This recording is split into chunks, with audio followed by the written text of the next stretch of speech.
പശ്ചിമേഷ്യൻ സംഘർഷത്തിന് പിന്നാലെ ഇറാന്റെ എണ്ണ വ്യവസായ മേഖല നേരിടുന്നത് കടുത്ത പ്രതിസന്ധികളാണ് എന്ന വാർത്തയാണ്. ഇറാനെതിരെ ഉപരോധത്തിന് പിന്നാലെ ഉൽപ്പാദിപ്പിക്കുന്ന ക്രൂഡ് ഓയിൽ കയറ്റുമതി പൂർണ്ണമായും തടസ്സപ്പെട്ട നില ഇറാനിലുണ്ട്.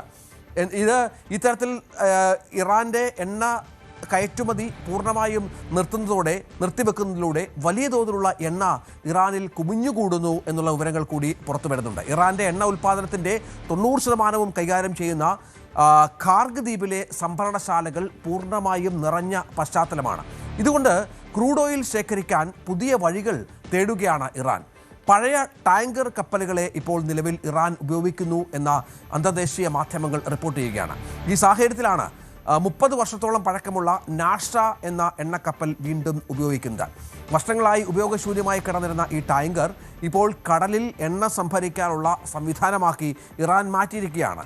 അജയ്, ഇത്തരത്തിൽ ഇറാന്റെ എണ്ണ കയറ്റുമതി പൂർണ്ണമായും അമേരിക്ക നിയന്ത്രിക്കുന്നു. അവിടെ ഒരു തരത്തിലുള്ള വിട്ടുവീഴ്ചയുമില്ല. മറ്റൊന്ന്, ഇറാനുമായി സഹകരിക്കുന്ന മറ്റു രാജ്യങ്ങളെ ഉപരോധിക്കുമെന്ന് ഭീഷണിപ്പെടുത്തുന്നു. അങ്ങനെ യുദ്ധത്തിൽ പരാജയപ്പെടുകയും ഇറാനെ പൂർണ്ണമായും തകർക്കാനാകില്ല എന്ന് ഇപ്പോൾ കണക്കാക്കപ്പെടുകയും ചെയ്യുന്ന സ്ഥലത്ത് പുതിയ ചില നടപടികളിലൂടെ ഇറാനെ പൂർണ്ണമായും ഒറ്റപ്പെടുത്താനുള്ള ശ്രമത്തിലാണ് അമേരിക്ക.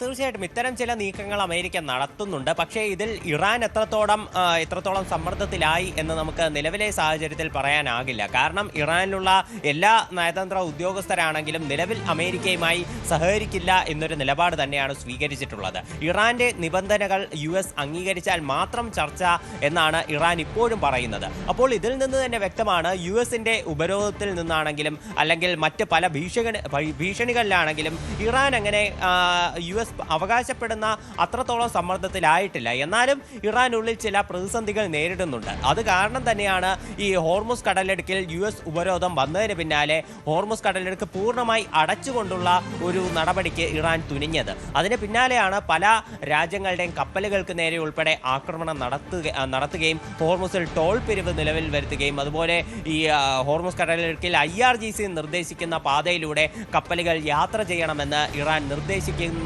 ഒരു അവസ്ഥ വരെ ഉണ്ടായത്. എന്തായാലും US-ന്റെ ഒരു നടപടിയിൽ ഇറാന് സമ്മർദ്ദമുണ്ട്. പക്ഷേ ഇത് ചർച്ചകൾക്ക് ഇറാനെ പ്രേരിപ്പിക്കുന്ന അത്രത്തോളം സമ്മർദ്ദം ഇതിൽ ഉണ്ടാക്കാൻ സാധിച്ചിട്ടുണ്ടോ എന്ന് ചോദിച്ചാൽ നിലവിലെ സാഹചര്യത്തിൽ ഇല്ല എന്ന് തന്നെ നമുക്ക് ഉത്തരം പറയേണ്ടി വരും. ഇപ്പോൾ എന്തായാലും US അവകാശപ്പെടുന്നത് ദിനംപ്രതി ഏതാണ്ട് $500 മില്യൺ നഷ്ടം ഇറാൻ നേരിടുന്നുണ്ട് എന്നാണ്. ഈ $500 മില്യൺ നഷ്ടം കാരണം തന്നെ ഇറാൻ വലിയ പ്രതിസന്ധിയിലാണ്. ഇറാൻ എണ്ണ വിറ്റ് കിട്ടുന്ന ഒരു പണം വെച്ചിട്ട് മാത്രമാണ് ഈ $500 മില്യൺ നഷ്ടം അവർക്ക് ദിനം പ്രതി സംഭവിക്കുന്നത്. ഇത് തീർച്ചയായിട്ടും US ഉപരോധത്തിന്റെ ഒരു റിസൾട്ടാണ് എന്നെല്ലാമാണ് ട്രംപ് ഉൾപ്പെടെ നേരത്തെ അവകാശപ്പെട്ടിരുന്നത്. ഇപ്പോൾ എന്തായാലും ഇറാൻ ഇത് ഔദ്യോഗികമായി സ്ഥിരീകരിച്ചിട്ടില്ല. നിലവിൽ പല റിപ്പോർട്ടുകളും സൂചിപ്പിക്കുന്നത് ഇറാൻ ഇത്തരത്തിൽ ഈ എണ്ണ വിനിമയത്തിനുൾപ്പെടെ മുൻപത്തേനേക്കാൾ പ്രതിസന്ധി നേരിടുന്നുണ്ട് എന്ന് തന്നെയാണ്. ഇതിൽ US ഉപരോധവും ഒരു പരിധിവരെ പങ്കുവഹിച്ചിട്ടുണ്ട്. എന്തായാലും US-ന്റെ സെൻട്രൽ കമാൻഡ് ഫോഴ്സ് ഉൾപ്പെടെ ചില വീഡിയോ ദൃശ്യങ്ങൾ നിലവിൽ പുറത്തുവിട്ടിട്ടുണ്ട്. അതിൽ ഇപ്പോൾ കൂടുതൽ കപ്പലുകളെ അടക്കം അവർ തടയുന്നുണ്ട്. US ഉപരോധം ഇപ്പോഴും തുടരുന്നു എന്നാണ് നമുക്ക് മനസ്സിലാക്കാൻ സാധിക്കുന്നത്. അതുപോലെ ഇപ്പോൾ ഈ കടലിലുള്ള ഉപരോധം വ്യോമമാർഗവും നീട്ടാനാണ് US നിലവിൽ ഉദ്ദേശിക്കുന്നത്. ഇതിലൂടെയാണ് നിലവിൽ വിമാന കമ്പനികളെയും അവർ ലക്ഷ്യം വയ്ക്കുന്നത്. ഇറാനിലെ എല്ലാ അന്താരാഷ്ട്ര വിമാനത്താവളങ്ങളും അതുപോലെ തന്നെ ആഭ്യന്തര സർവീസുകളും എല്ലാം ഈ ആക്രമണങ്ങളെ തുടർന്ന് നിർത്തിവെച്ചിരിക്കുകയായിരുന്നു. പക്ഷേ അവർ വിമാനത്താവളങ്ങൾ ഇപ്പോൾ ഘട്ടം ഘട്ടമായി തുറക്കാനുള്ള നടപടികൾ സ്വീകരിച്ചു വരികയാണ്. ഇറാന്റെ തലസ്ഥാനമായിട്ടുള്ള ടെഹ്റാനിലുള്ള പല അന്താരാഷ്ട്ര വിമാന സർവീസുകളും ഇപ്പോൾ പുനരാരംഭിച്ചു എന്നാണ് അറിയാൻ കഴിഞ്ഞത്. ഈ ഒരു അന്താരാഷ്ട്ര വിമാന സർവീസുകൾക്കുൾപ്പെടെ ഒരു വിലങ്ങുതടി ഏൽപ്പിച്ചുകൊണ്ട് ഇറാനെ ആ ഒരു മാർഗത്തിൽ കൂടി ഒരു സാമ്പത്തിക പ്രതിസന്ധി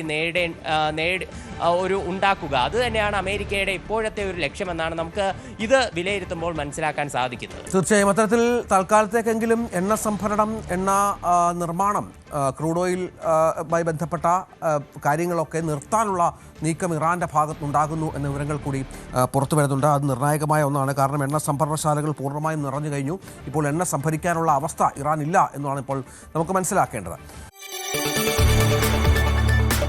കൂടുതൽ വാർത്തകൾക്ക് News 18 Keralam YouTube channel subscribe ചെയ്യുക.